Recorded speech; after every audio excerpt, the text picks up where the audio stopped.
الحمد لله رب العالمين والصلاة والسلام على أشرف الأنبياء والمرسلين نبينا محمد وعلى آله وأصحابه وأتباعه ومن والاه إلى يوم الدين وبعد. عزیز طلباء، امام محمد بن عبد الوہاب رحمۃ اللہ علیہ کی معرکۃ العارا کتاب، مشہور زمانہ کتاب نواقض الاسلام کا یہ دوسرا درس ہے جو آپ کے سامنے رکھا جا رہا ہے۔ اس سے قبل پہلے درس میں آپ لوگوں نے یہ سنا ہے کہ شیخ محمد بن عبد الوہاب رحمۃ اللہ علیہ نے اپنی اس مشہور کتاب میں اسلام کے 10 نواقض کو بیان کیا ہے۔ اسلام کے 10 نواقض کو بیان کیا ہے، اور یہ بات بھی آپ جان چکے ہیں، آپ کو یہ بتلایا جا چکا ہے کہ نواقض کا معنی کیا ہوتا ہے، نواقض واحد ہے یا جمع ہے، اور جس طرح نواقض وضو ہے اسی طرح نواقض اسلام ہے۔ اور اس کا مطلب یہ ہے کہ ان نواقض میں سے اگر کسی ناقض کا ارتکاب اگر کوئی مسلمان بھی کرتا ہے تو وہ مسلمان باقی نہیں رہتا، وہ اسلام کے گھر سے نکل جاتا ہے اور ایسے گھر میں داخل ہو جاتا ہے، یعنی کفر میں، جو گھر کسی کے لیے بھی درست کیا ہے نہیں۔ آج کا جو ہمارا درس ہے انشاءاللہ آج کے اس دوسرے درس میں دوسرا ناقض اور تیسرا ناقض بیان کیا جائے گا۔ رات میں نے صرف اشارہ کیا تھا کہ شیخ رحمۃ اللہ علیہ نے دوسرا جو ناقض اسلام بیان کیا ہے، پہلے شیخ کی عبارت سن لیجیے کہ شیخ رحمۃ اللہ علیہ کیا فرماتے ہیں، پھر اس عبارت کی مختصر تشریح آپ کے سامنے رکھی جائے گی۔ شیخ رحمۃ اللہ علیہ دوسرے ناقض اسلام کو بیان کرتے ہوئے لکھتے ہیں کہ الثانی من جعل بینہ و بین اللہ وسائط، من جعل بینہ، کہ وہ شخص جو اپنے مابین اور اللہ کے مابین، یعنی انسان اپنے مابین اور اللہ کے مابین کس چیز کو بنائے؟ وسائط کو بنائے۔ کس کو بنائے؟ وسائط کو بنائے۔ آپ کی طرف سے ایک سوال آئے گا کہ یہ وسائط ہے کیا؟ وسائط کا معنی کیا ہوتا ہے؟ اگر اس کے تہ میں جائیے گا، اس کا معنی سمجھنے کی کوشش کیجیے گا تو پتہ چلے گا کہ واسطہ یسیتو سے کیا ہے؟ وسیط ہے۔ واسطہ یسیتو، اور واسطہ کا معنی کیا ہوتا ہے؟ کسی چیز کا بیچ میں ہونا، درمیان میں ہونا۔ اگر کیا ہے دو آدمی کے بیچ میں آپ ہیں تو اردو میں بھی کیا کہتے ہیں کہ میں اس کے وسط میں ہوں، میں اس کے وسط کی ہوں۔ مثال کے طور پہ بھی ہم اور آپ مسجد میں بیٹھے ہوئے ہیں، ایک طرف سے یہ دیوار ہے اور ایک طرف سے وہ دیوار ہے، دونوں دیوار کے مابین ہم لوگ بیٹھے ہوئے ہیں تو گویا مسجد کے وسط میں بیٹھے ہوئے ہیں۔ تو یہی کیا ہے، اسی وسطہ سے کیا ہے؟ وسیط ہے، اور وسیط واحد ہے، اور اس کی جو جمع آتی ہے وہ کیا آتی ہے؟ وسطا آتی ہے، یا ایک اسی طرح اس کی جمع ایک اور اہل علم نے بیان کی ہے کہ وسطا، اور اسی طرح کیا وسائط، وسیط اور وسیط گویا واحد ہے، اور وسائط کیا ہے؟ جمع ہے، اور ایک اور جمع وسیط کی آتی ہے، وہ کیا ہے؟ وسطا ہے، واو کے پیش کے ساتھ، واو کے پیش کے ساتھ۔ یہ کیا ہے؟ اردو میں اس کو کیا کہتے ہیں؟ اردو میں خود واسطہ ہے، اسی سے کیا بنا ہے؟ واسطہ، ذریعہ، یہ کیا ہے اردو میں معنی۔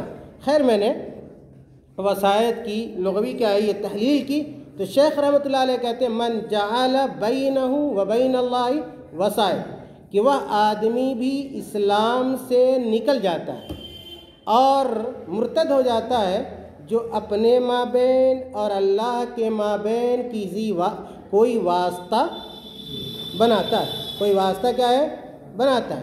اب ایک سوال آپ کی طرف سے آئے گا، وہ یہ آئے گا کہ کس معاملے میں واسطہ بناتا ہے، کس معاملے میں واسطہ بنائے گا؟ کہ وہ آدمی اسلام کے گھر سے نکل جائے گا، اسلام کے دائرے سے خارج ہو جائے گا، وہ کس معاملے میں واسطہ ہے، ذریعہ ہے؟ شیخ رحمۃ اللہ علیہ نے اس کو آگے بیان کیا اور کہا یدعوہم، کہ آدمی کیا ہے واسطہ بنائے اپنے مابین اور اللہ کے مابین، اور پھر ان واسطوں کو کیا کرے؟ یدعوہم، یدعوہم میں دیکھ رہے ہیں آپ کہ ہم کیا ہے؟ ہم کیا ہے؟ ضمیر ہے۔ ہاں کس کی ضمیر ہے؟ واحد کی یا جمع کی؟ ہاں جمع کی۔ جب ضمیر کیا ہے جمع کی ہے، ہاں تو لا محالہ اس کا مرجع بھی کیا ہوگا؟ واحد ہوگا یا جمع ہوگا؟ جمع ہوگا۔ یقیناً آپ اس سے سمجھ گئے ہوں گے کہ ہم کی ضمیر کدھر جا رہی ہے؟ کدھر جا رہی ہے؟ ہاں کدھر جا رہی ہے؟ وسائط کی طرف۔ کدھر جا رہی ہے؟ جو لوگ ان واسطے کو بلاتے ہیں، یدعوہم، جو ان واسطے کے ذریعے اللہ کو بلاتے ہیں، وَيَسْأَلُهُمْ، وَيَسْأَلُهُمْ، آپ دیکھ رہے ہیں یسألُهُمْ میں بھی کیا ہے؟ ہم کی ضمیر ہے، یہ بھی کدھر لوٹے گی؟ وسائط کی طرف۔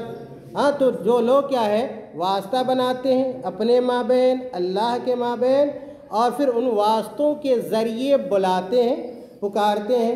داعی یدعو کے معنی کیا ہوتا ہے؟ بلانا۔ داعی یدعو معنی کیا ہوتا ہے؟ بلانا۔ اسی سے کیا ہے داعی؟ اسی سے کیا ہے؟ اسی سے مدعو ہے، اسی سے کیا ہے؟ مدعو ہے۔ خیر، کہا یدعوہم، انہیں بلاتا ہے، وَيَسْأَلُهُمْ الشَّفَاعَةَ، اور پھر ان لوگوں سے کس چیز کا مطالبہ کرتا ہے؟ شفاعت کا مطالبہ کرتا ہے۔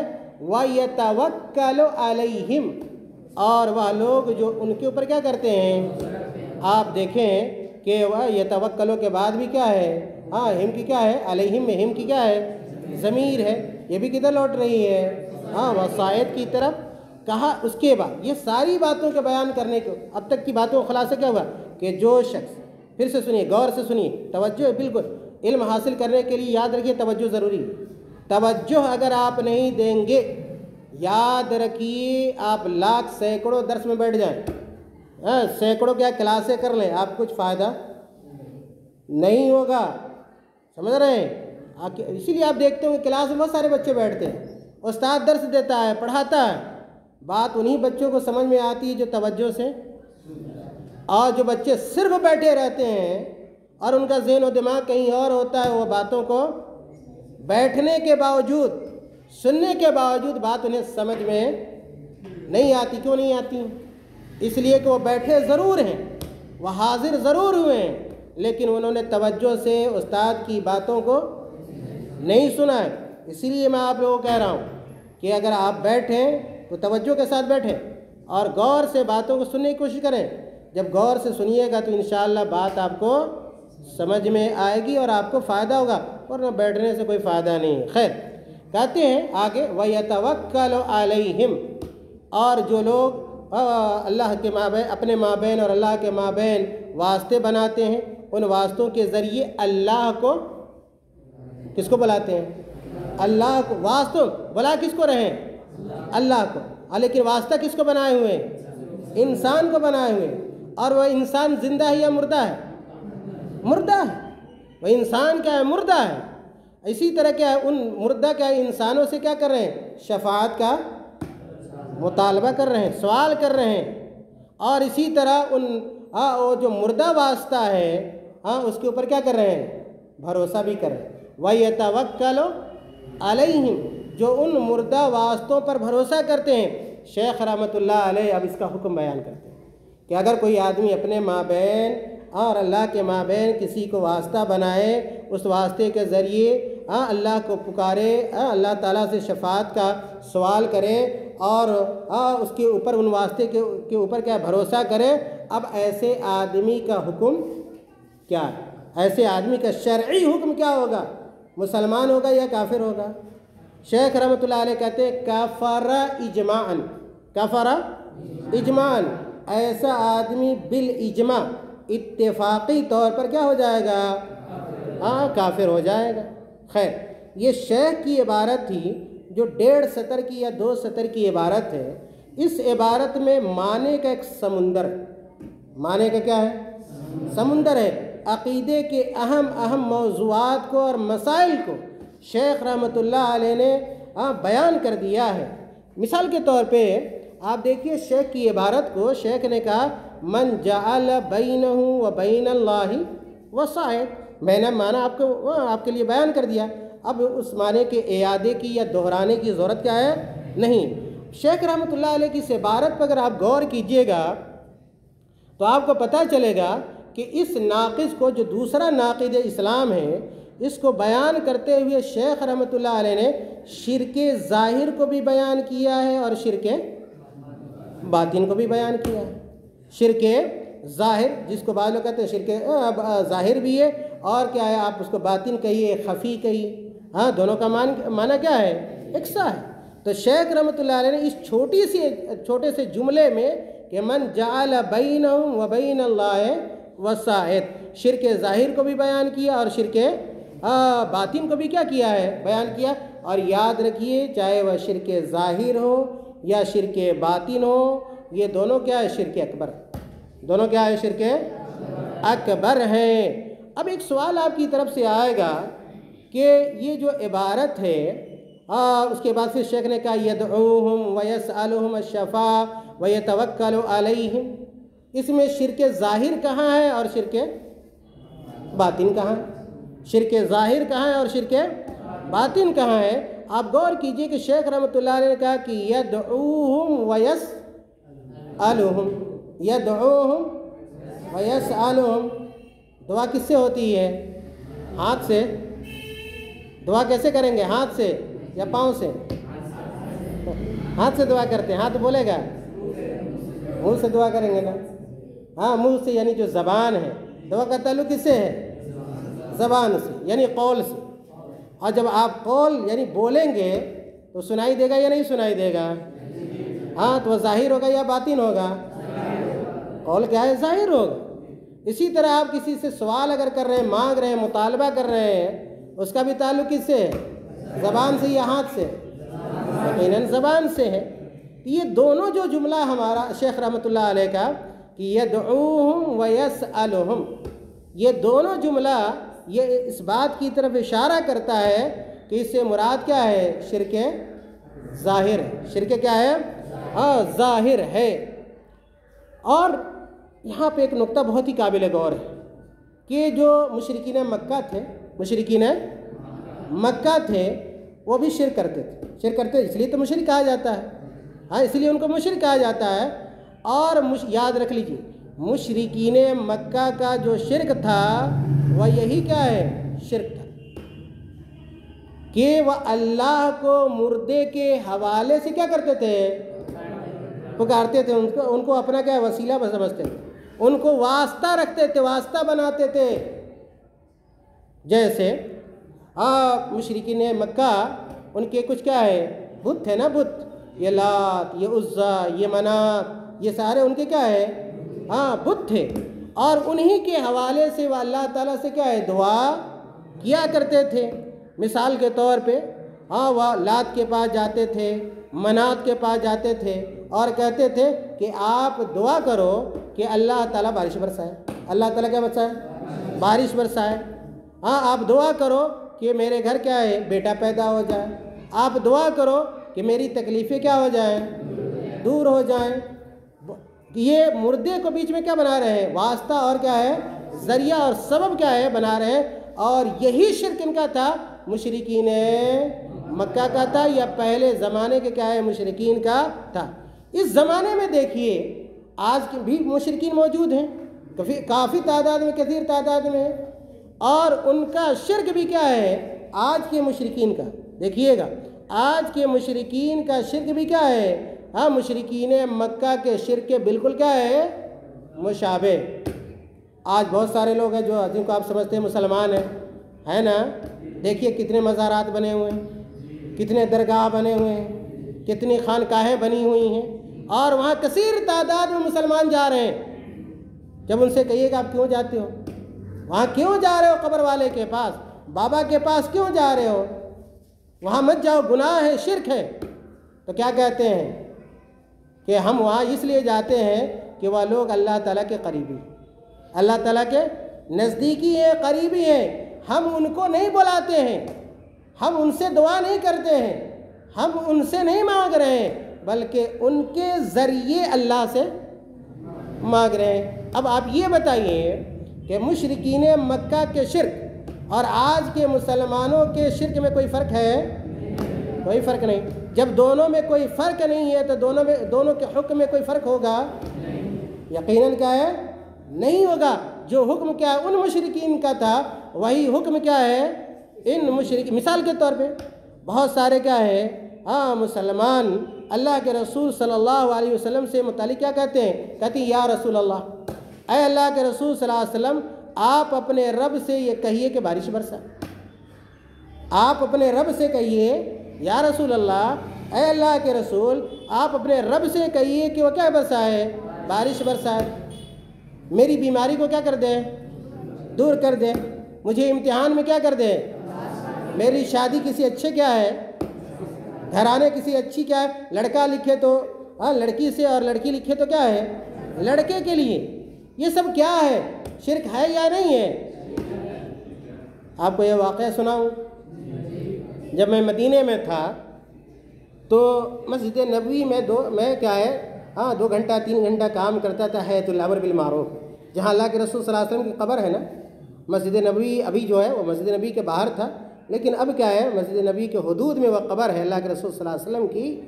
وہاں کیا ہے دنیا کے گوشے گوشے سے کیا ہے حج کرنے والے جاتے ہیں، عمرہ کرنے والے جاتے ہیں، زیارت کرنے والے جاتے ہیں، مسجد نبوی کی زیارت کرنے والے. اور جو بدعقیدہ لوگ کیا ہے ان کی تعداد ہی زیادہ ہوتی ہے. جو بدعقیدہ لوگ ہیں ان کی تعداد کیا ہے زیادہ ہوتی ہے، چاہے وہ حجاج کی شکل میں ہو، معتمرین کی شکل میں ہو. جو عمرہ کرنے جا رہے ہیں معتمر ان کو کہتے ہیں. یہ لوگ جب جاتے ہیں تو بہت سارے لوگ دوسرے لوگ کے خطوط لے جاتے ہیں. کیا لے جاتے ہیں؟ خطوط. خط کی جمع کیا ہے؟ خطوط. لیٹرز لے جاتے ہیں. میں نے اتنے سارے لیٹرز پکڑے، بہت سارے لیٹرز لے جاتے ہیں، اور وہاں اندر تو جا نہیں سکتے تو باہر سے کیا کرتے ہیں ڈالتے ہیں، پھینکنے کی کوشش کرتے ہیں. میں نے بہت سارے لیٹرز ان کے کیا خطوط پکڑے اور بعد میں اس کو پڑھنے کی کوشش کی کہ یہ لکھتے کیا ہے، اس میں لکھا کیا ہوا ہے.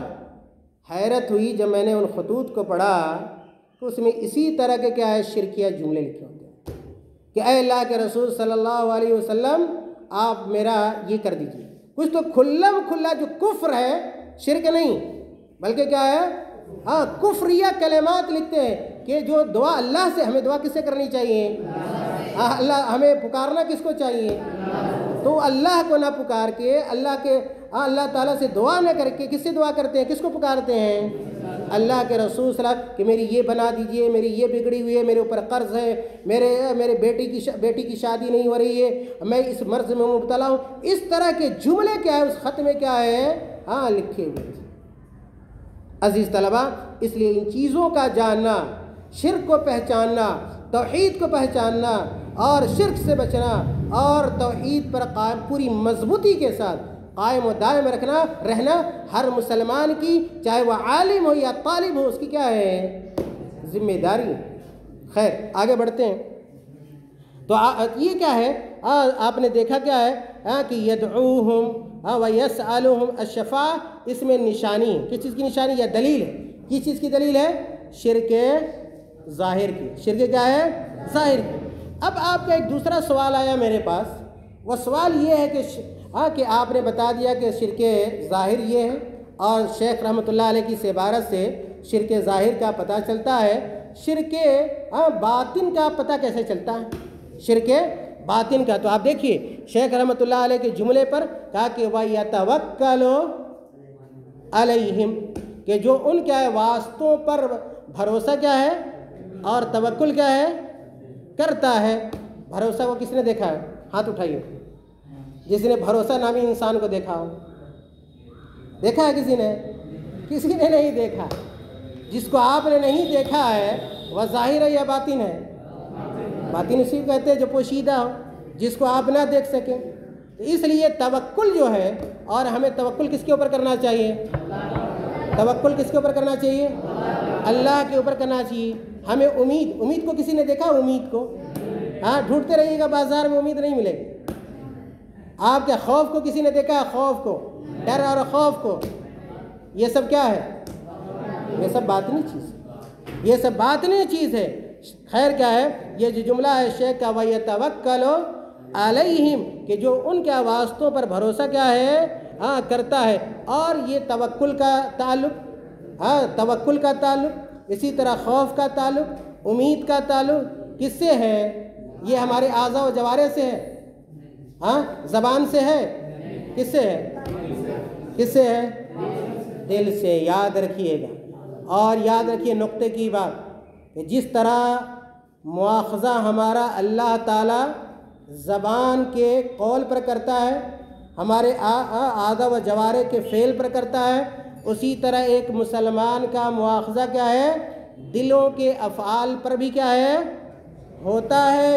اگر کوئی آدمی اللہ سے نہ ڈر کے غیر اللہ سے ڈرے، کوئی اللہ پر بھروسہ کر کے غیر اللہ پر بھروسہ کرے، تو اس آدمی کی گرفت ہوگی یا نہیں ہوگی؟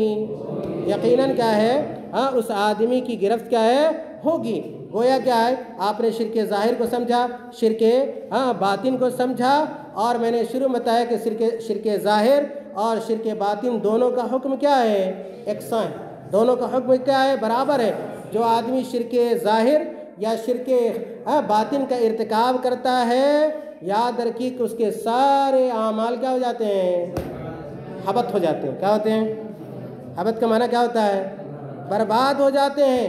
اور ایسا آدمی کیا ہمیشہ ہمیشہ کہاں رہے گا؟ جہنم میں رہے گا۔ اس بات کی کیا دلیل ہے کہ ایسے آدمی کے اعمال برباد ہو جاتے ہیں اور ایسا آدمی ہمیشہ جہنم میں رہے گا جو شرک ظاہر اور شرک باطن کا ارتکاب کرے؟ کس کے پاس دلیل ہے بتائیے؟ ہاتھ اٹھاؤ جس کے پاس دلیل ہے۔ پتہ یہ چلا کہ آپ کے پاس اس معاملے میں علم ہے یا نہیں ہے؟ اور جس کے پاس علم نہیں ہوتا وہ کیا کرتا ہے؟ سیکھتا ہے یا چھوڑ دیتا ہے؟ تو آپ کو سننے کی ضرورت ہے یا نہیں سننے کی ضرورت ہے؟ سننے کی ضرورت ہے۔ اللہ تعالیٰ نے قرآن میں کہا، دلیل اس کی بیان کی کہ من یشرک باللہ فقد حرم اللہ علیہ الجنہ ومأواہ النار۔ تو اس آیت سے کیا پتہ چلا کہ مشرک کے اوپر اللہ تعالیٰ نے کیا کر دیے ہیں؟ جنت کو حرام کر دیا، اور اس کا ٹھکانہ کیا ہے؟ ہمیشہ ہمیشہ کے لیے کیا ہے؟ جہنم ہے۔ خیر، اسی طرح اگر آپ غور کیجئے گا تو پتہ چلے گا کہ تمام نبیوں نے اور تمام رسولوں نے ہر خوشی اور غم میں کس کو بلایا ہے؟ کس کو پکارا ہے؟ اللہ تعالیٰ کو پکارا ہے۔ کوئی ایک دلیل دیجیے گا آپ نے جس سے یہ سمجھ میں آئے کہ کسی نبی نے اپنی خوشی اور اپنے غم میں صرف اللہ کو بلایا ہو؟ کوئی ایک دلیل دیجیے۔ نبی کا نام بتائیں، اس کے بعد دلیل دیجیے گا۔ مثال کے طور پہ زکریا علیہ السلام نے اپنے رب سے کیا ہے؟ دعا کی۔ کیا دعا کی تھی بتائیے؟ ایک آدمی بولے، ہاتھ اٹھائیے پہلے، اس کے بعد ادب ہے۔ کون ہاتھ اٹھا رہے ہیں؟ ادھر سے آواز آئی تھی ماشاءاللہ، اور صحیح جواب تھا اس کا۔ دایاں ہاتھ ہمیشہ کون ہاتھ اٹھانا چاہیے؟ دائیں، اچھے کام کس ہاتھ سے کرنے چاہیے؟ دائیں ہاتھ۔ جی پڑھیے حافظ صاحب، کھڑے ہو جائیے۔ رب ہب لی من الصالحین، کس نے دعا کی تھی؟ زکریا علیہ السلام نے۔ اس کے علاوہ بھی کوئی دعا کی تھی اسی معنی کی آیت؟ رب ہب لی من لدنک ذریۃ طیبۃ انک سمیع۔ زکریا علیہ السلام بیٹا مانگ رہے ہیں، اولاد مانگ رہے ہیں۔ کس سے مانگ رہے ہیں؟ ہمیں اور آپ کو بھی اگر اولاد کی ضرورت ہو تو کس سے مانگنی چاہیے؟ آج کتنے ایسے ہزاروں لوگ ہیں جن کے گھر اگر بال بچہ نہیں ہوتا، اولاد نہیں ہوتی، کہاں جاتے ہیں؟ مزار پہ جاتے ہیں۔ مزار والا بیٹا دیتا ہے کیا؟ دکھ درد کو دور کرتا ہے کیا؟ تو ایسے لوگوں کو اپنے عمل کا کیا کرنا چاہیے؟ محاسبہ کرنا چاہیے، اور ایسے گناہ سے کیا ہے؟ باز آنا۔ اسی طرح ابراہیم علیہ السلام ابراہیم علیہ السلام نے بھی کیا ہے کئی موقعوں پر کیا ہے اللہ تعالیٰ سے دعا کی. کوئی ایسا طالب علم ہے جو ابراہیم علیہ السلام کی ایک دعا کو سنائے؟ ہاتھ اٹھائیے گا پہلے, ہاتھ اٹھائیے. ابراہیم علیہ السلام کی دعا جو قرآن میں موجود ہے, بہت ساری دعائیں ہیں, مختلف مواقع پہ ابراہیم علیہ السلام نے دعا کی. بتائیے, کوئی صاحب کھڑے ہو جائیے. ہے کسی کے پاس جواب؟ اس میں بیشتر حفاظ ہوں گے, ان کو تو آیت یاد ہی ہونی چاہیے. مثال کے طور پہ سنائیں گے یا میں بتاؤں؟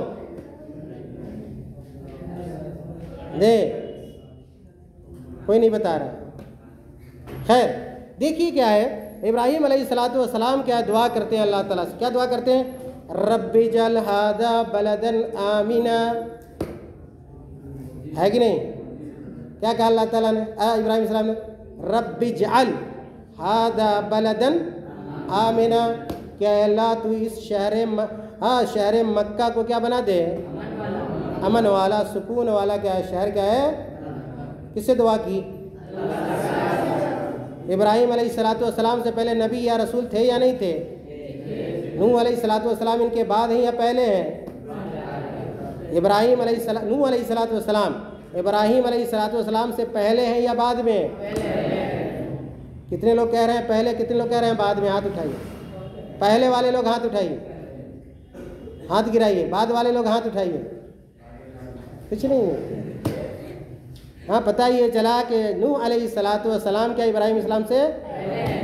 اگر مردے کو واسطہ بنانا اگر صحیح ہوتا, جائز ہوتا, تو ابراہیم علیہ السلام کیا ہے نوح علیہ السلام کے واسطے سے دعا کرتے. ایسا کوئی واسطہ بنایا ان نبیوں نے؟ نہیں بنایا.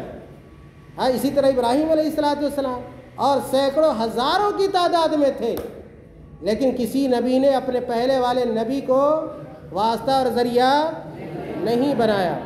آخری بات, ہاں, کون بچہ ہے اس کو بلائیے, غور سے سنیے, سمجھ رہے ہیں؟ ہاں, میں نے شروع میں کہا کہ علم کیا ہے؟ ہاں, ادب کو چاہتا ہے, نہیں ہے تو پھر بیکار ہے. ہاں, خیر, امام ابن قیم رحمۃ اللہ علیہ بہت بڑے امام گزرے ہیں. ہاں, اور یہ امام ابن قیم رحمۃ اللہ علیہ امام ابن تیمیہ کے کون ہیں؟ امام ابن قیم رحمۃ اللہ علیہ امام ابن تیمیہ کے کون ہیں؟ زور سے بولیے. اسی لیے پہلے بھی میں نے کہا تھا کہ اگر کسی معاملے میں آپ کو علم نہیں ہے تو علم کیا کرنا چاہیے, اور اگر کوئی آدمی علم سکھا رہا ہے تو اس کا کیا کرنا چاہیے؟ کیا کرنا چاہیے؟ احسان مند ہونا چاہیے. اور آپ لوگ کیا ہیں؟ طلبہ ہیں, اور آپ ہی اسی لیے کہ آپ علم حاصل کریں. خیر, تو یاد رکھیے کہ امام ابن القیم رحمۃ اللہ علیہ امام ابن تیمیہ کے استاد نہیں. جب استاد نہیں ہے تو کیا ہوں گے؟ بولیے, شاگرد ہوں گے, اور شاگرد ہیں, اور بہت بڑے کیا ہیں؟ شاگرد ہیں, بہت بڑے امام. استاد اور شاگرد دونوں بہت بڑے امام. امام ابن القیم رحمۃ اللہ علیہ کہتے ہیں اکثر شرکی العالمین فی عبادت الدعاء, کہ دنیا کے بیشتر لوگوں کا جو شرک ہے نا وہ کس معاملے میں ہے؟ دعا کے معاملے میں. اور آج بھی دیکھیے گا اپنے ارد گرد, اپنی بستی اور اپنے علاقے میں, تو زیادہ لوگ جو شرک کا ارتکاب کرتے ہیں وہ نماز پڑھنے میں نہیں, روزہ رکھنے میں نہیں, حج کرنے میں نہیں, زکوٰۃ دینے میں نہیں, بلکہ کس معاملے میں زیادہ شرک کرتے ہیں؟ دعا کس سے ہونی چاہیے؟ یا غیر اللہ سے؟ اللہ سے ہونی چاہیے نا. تو بیشتر مشرکین کا جو شرک ہے وہ کس معاملے میں ہے؟ ہاں, دعا کے معاملے میں ہے. میں نے شروع میں کہا تھا کہ تیسرا ناقص بھی بیان کریں گے, لیکن کیا ہے, میں اب یہ چاہ رہا ہوں کہ اسی دوسرے ناقص پہ کیا کیا جائے؟ اکتفا کیا جائے, اور انشاءاللہ پھر آئندہ جو اگر 10 ہوا تو انشاءاللہ پھر تیسرا ناقص کیا ہے آپ کے سامنے کیا ہے رکھا جائے گا. صلی اللہ علیہ نبینا محمد.